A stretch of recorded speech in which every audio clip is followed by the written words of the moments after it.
Guys, welcome back to the channel.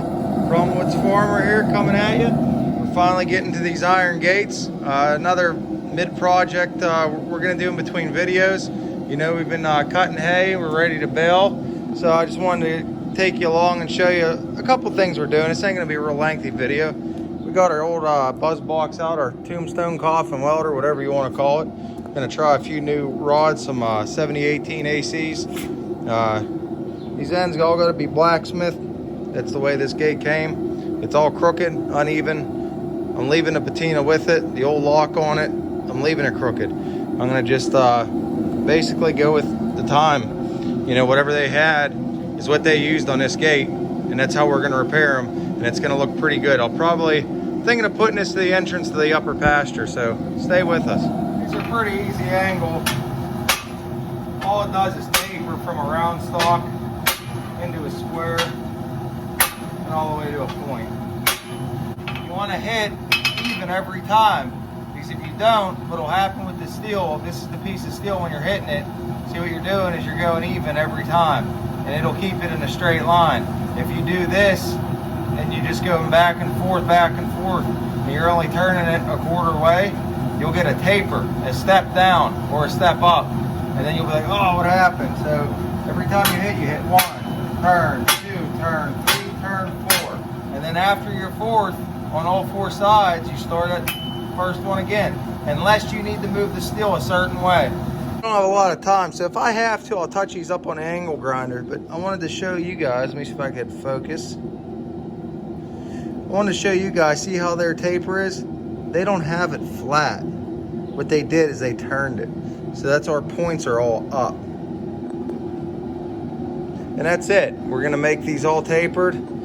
Been cleaning all these spots where we're gonna weld. We're probably gonna grind some of this mill scale off this round stock, and we'll get ready to weld. We're gonna use some AC 7018 rods. This is why I got the 7018 rods. These bolts were popping off. We got a really big new Colombian vise. Down in Pittsburgh, down in the city actually, is where these street lamp posts come out of. You know, it's missing the pole, so I repurposed that. Just look how thick this is into a nice anvil stand. I mean, you can't move this. You have to have a machine. Then I cut that plate out, but it's a really nice Colombian vise. Figure you guys would like that.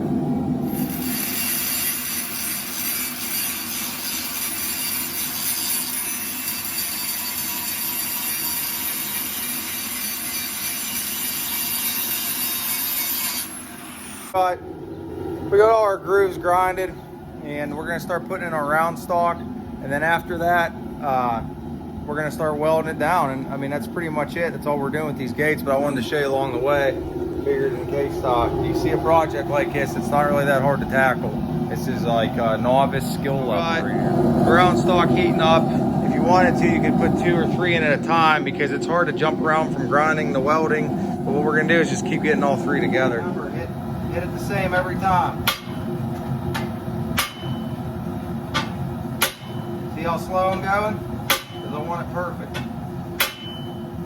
Speed will come later. Now I'm going to draw off my taper.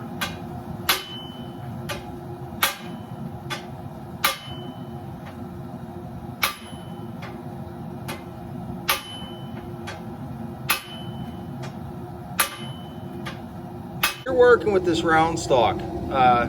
See how my taper goes back? You don't have to actually have to smash down that much to see a nice taper. You can actually just hit this halfway, pretty easy, and it's gonna just appear like it's tapered flat. So it's real easy to draw back that taper. If you start doing your taper first instead of your tip, what's gonna end up happening is that tip is just gonna keep going and going and get very, very gradual of a grade. You're gonna have that drawn out. If you only want a 1 or 2 inch tip there, you're gonna have that 1 or 2 inch taper. You're gonna have that drawn out 3 or 4 inches. You're gonna be like, what the heck? It doesn't come to a point ever. So make your tip first, and then draw your tapers in. Like I said before, we're using our buzz box here. I want to show you this really nice one I just picked up, bro. If you want to get into welding, I don't want to hear you need a lot of money. Okay, you're not going to get this perfect DC welder that will do 1/2 inch, 1 inch steel with no issues. But you can weld a lot of things on these old tombstone welders, is what I call them. They look like a tombstone, but people call them buzz boxes, coffin welders. They look like a coffin.